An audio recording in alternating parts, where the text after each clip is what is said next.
6 de junio de 1944. Tras meses de preparación, los aliados desembarcan en Normandía. En las playas, los alemanes también llevaban aguardando mucho tiempo y esperaban poder rechazar la invasión.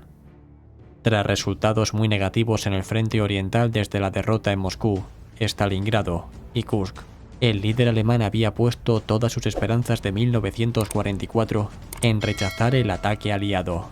No obstante, no pasaron muchos días hasta que quedó claro que la invasión había triunfado y que los alemanes difícilmente podrían enviar a su enemigo de vuelta al mar.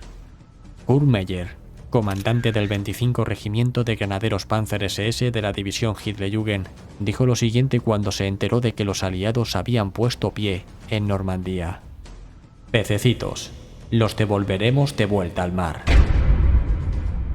En esta batalla, las divisiones Panzer de élite alemanas se emplearon a fondo para impedir que los aliados se abrieran paso por Francia. A continuación, en este programa, vamos a analizar las curiosidades más llamativas de las Waffen-SS en la batalla de Normandía. Comenzando por el principio, la primera que vamos a ver es la diferencia en cuanto a tamaño de una división Panzer SS alemana y una división blindada aliada. Las tres divisiones Panzer SS más llamativas que participaron en la batalla de Normandía fueron la Leibstandarte, la Das Reich y Hitlerjugend.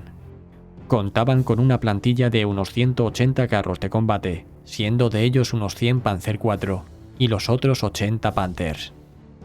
Por su parte, las divisiones británicas tenían un tamaño bastante superior, llegando a alcanzar los casi 250 blindados. Las estadounidenses eran más parecidas a las alemanas, contando con unos 168 carros de combate medios y 83 ligeros. En cuanto a su organización y composición, hay que destacar que las divisiones alemanas eran más equilibradas en cuanto a carros de combate y unidades de infantería mecanizada, conocidos como Panzergrenadiers. Generalmente tenían un regimiento blindado y 2 regimientos de infantería mecanizada. Por su parte, las divisiones estadounidenses eran más ligeras y móviles, contando con 3 batallones de carros de combate en un solo regimiento. Además, contaban con más vehículos para el transporte de su infantería y contaban con más apoyo de artillería. Por último, no hay que olvidar que gozaron de una superioridad aérea total, que les facilitó mucho todas sus acciones. Con respecto a las británicas, hay que indicar que solían contar con un regimiento blindado y otro de infantería blindada, con más carros de combate en comparación con los estadounidenses. Su doctrina de combate era la más conservadora de todas. Con respecto al equipamiento, estaba claro que los alemanes tenían ventajas sobre los aliados. Usaban carros de combate como el Panzer IV, el Panther y el Tiger I, con mejor blindaje y poder de fuego que los blindados de sus enemigos. No obstante, tenían bastantes problemas logísticos con su mantenimiento y suministro de combustible. Los estadounidenses usaban el M4 Sherman, que contaba con una buena movilidad, pero con un armamento y blindaje menor. A ellos se sumaban los cazacarros como el M10 Wolverine y el M18 Hellcat. Por último, los británicos también usaban el Sherman, con variantes como el Sherman Firefly, con un cañón de 17 libras más eficaz contra los blindados alemanes. Contaban además con carros de combate como el Churchill y el Cromwell. El Churchill contaba con mucho blindaje pero era muy lento, mientras que el Cromwell era detestado por las tripulaciones británicas que preferían combatir con un Sherman. Una vez vista la diferencia entre las distintas divisiones, veamos ahora uno de los aspectos más interesantes de la batalla de Normandía. Nos referimos al motivo por el cual los alemanes no pudieron llevar a cabo el gran contraataque blindado que tenían programado. Cuando comenzó la invasión, únicamente la 21 División Panzer se encontraba en las inmediaciones de Caen. Si bien dicha unidad contraatacó durante la tarde del 6 de junio, no fue suficiente para rechazar la invasión en el sector británico. El plan alemán consistía en que llegaran a juntarse al menos varias divisiones Panzer, como era el caso de la división Hitlerjugend y la división Panzerlehr, y juntas pudiesen llevar a cabo esta misión. No obstante, ninguna de estas unidades conseguiría llegar a tiempo para efectuar el gran ataque planificado. A continuación, centrémonos en el caso de la división Hitlerjugend, que fue la primera en llegar al sector durante la noche del 6 de junio. Previo a la batalla, esta división contaba con unos 21.000 efectivos y unos 180 carros de combate, divididos en 3 regimientos. El 12º Regimiento Panzer SS bajo el mando de Max Gunse, el 25 Regimiento de Granaderos Panzer SS de Kurt Meyer y el 26 Regimiento de Granaderos Panzer SS de Wilhelm Mohnke. Siempre se afirma que la división Hitlerjugend llegó al sector oeste de Caen durante la noche del 6 de junio, pero esto no es del todo cierto. Para las primeras horas de la mañana del 7 de junio, solo había llegado al sector la mayor parte del 25 Regimiento de Kurt Meyer y un batallón del 12º Regimiento Panzer SS con unos 50 Panzer IV. No se esperaba que el otro batallón con los 50 Panzer restantes llegasen durante ese día, y por otro lado, el batallón en el que iban los carros tipo Panther estaba inmovilizado al otro lado del río Orne debido a que se habían quedado sin combustible. Por último, el 26 Regimiento de Mohnke se encontraba también al otro lado del río Don, y no se esperaba que pudiese llegar a tiempo para participar en el ataque. Así pues, tenemos que para la mañana del 7 de junio, solo una tercera parte de la división de élite de las Waffen-SS se encontraba frente a los británicos y canadienses al noroeste de Caen. De esta forma, no pudieron hacer otra cosa que cancelar el gran ataque planificado para ese día, que tenía como objetivo llegar a la costa. Mientras las primeras unidades de la división de Fridtjof ocupaban sus posiciones al noroeste de Caen, la tercera división de infantería canadiense y la 51 división de infantería británica avanzaban hacia ellos. Fue aproximadamente durante las 15:00 horas cuando los canadienses llegaron a las inmediaciones de la localidad de Utiel, cuando se desató el infierno. A muy pocos metros de allí, desde la abadía del Ardennes, Meyer lo estaba observando todo y rápidamente ordenó el ataque. La ofensiva alemana duró todo el resto de la tarde, hasta que para el anochecer, los jóvenes soldados de Kurt Meyer alcanzaron la línea comprendida entre las localidades de Cambes y Frankeville. El duro enfrentamiento ocasionó unas 300 bajas a los británicos y canadienses, junto con 21 carros de combate, mientras que los alemanes sufrieron otras 300 bajas. Este fue el bautismo de fuego de la división Hitlerjugend.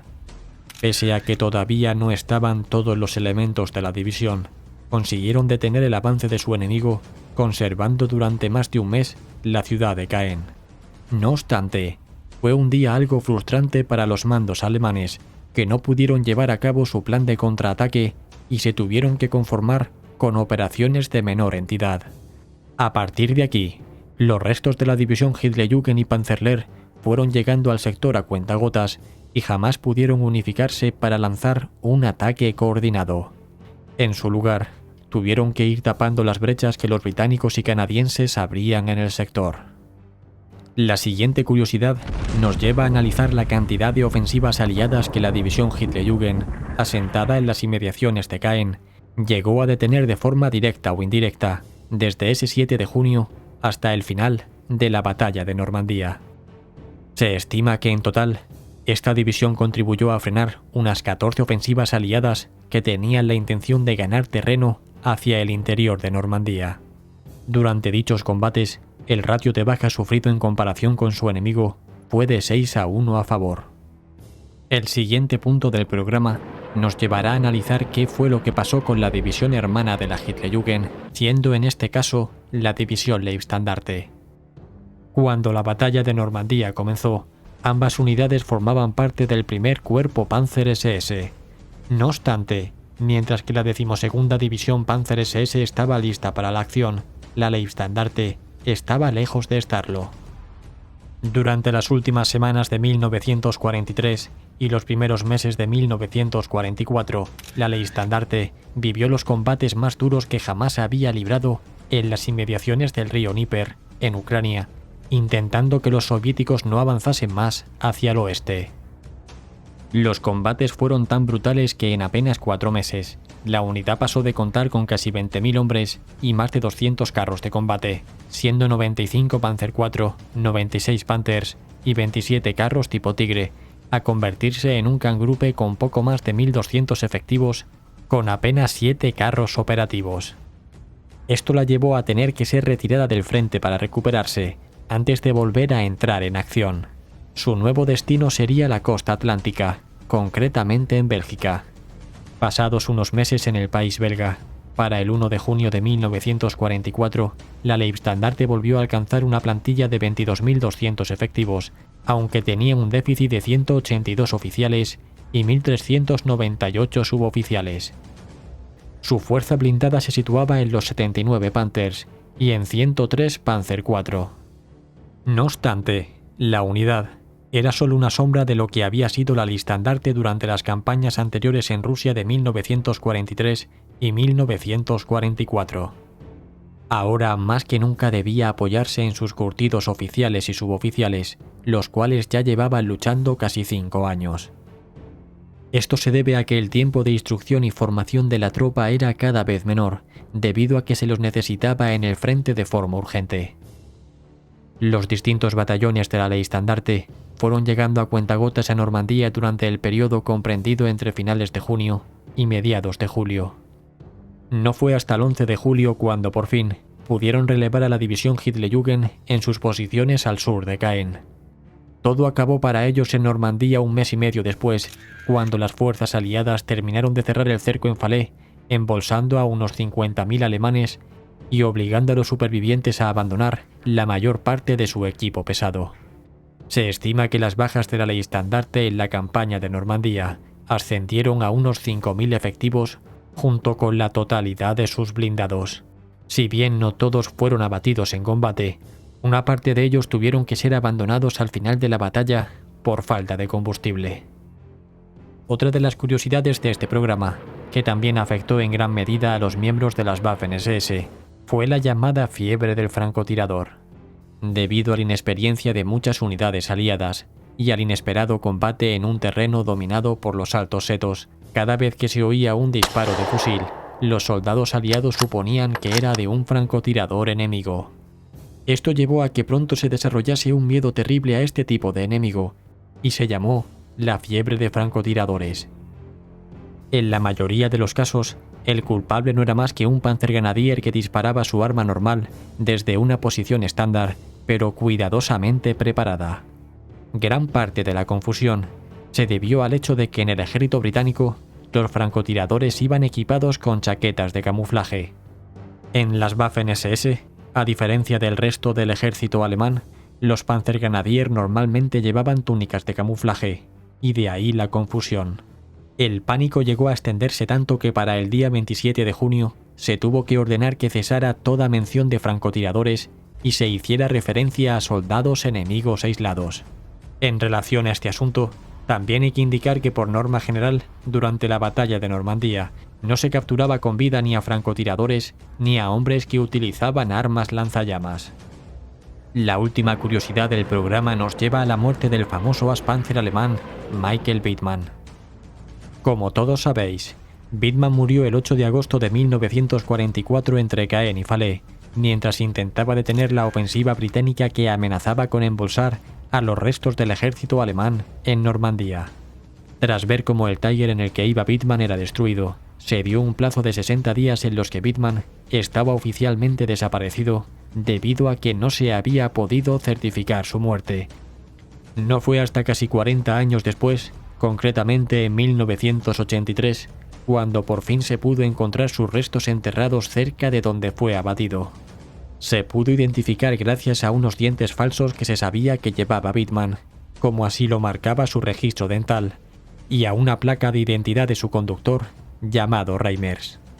Si bien se suele afirmar que el capitán alemán murió dentro de su Tiger debido a la explosión, el hecho de que se encontrasen sus restos en tan buen estado que permitieron incluso que un agricultor local pudiese enterrarlos, sugiere que Wittmann y parte de su tripulación tuvieron tiempo de abandonar el carro de combate antes de que explotase. De ser así, pudieron morir cuando estaban fuera del Tiger debido a nuevos disparos o a la explosión del propio carro de combate. Hoy en día los 5 tripulantes están enterrados en el cementerio de la Camp, en Normandía. Y bien, ¿qué os han parecido estas curiosidades? Si queréis acompañarnos al viaje de Normandía que organizaremos el año que viene, podéis escribirme al correo electrónico que os dejo en la descripción. Un saludo a todos y nos vemos el próximo domingo. Hasta pronto.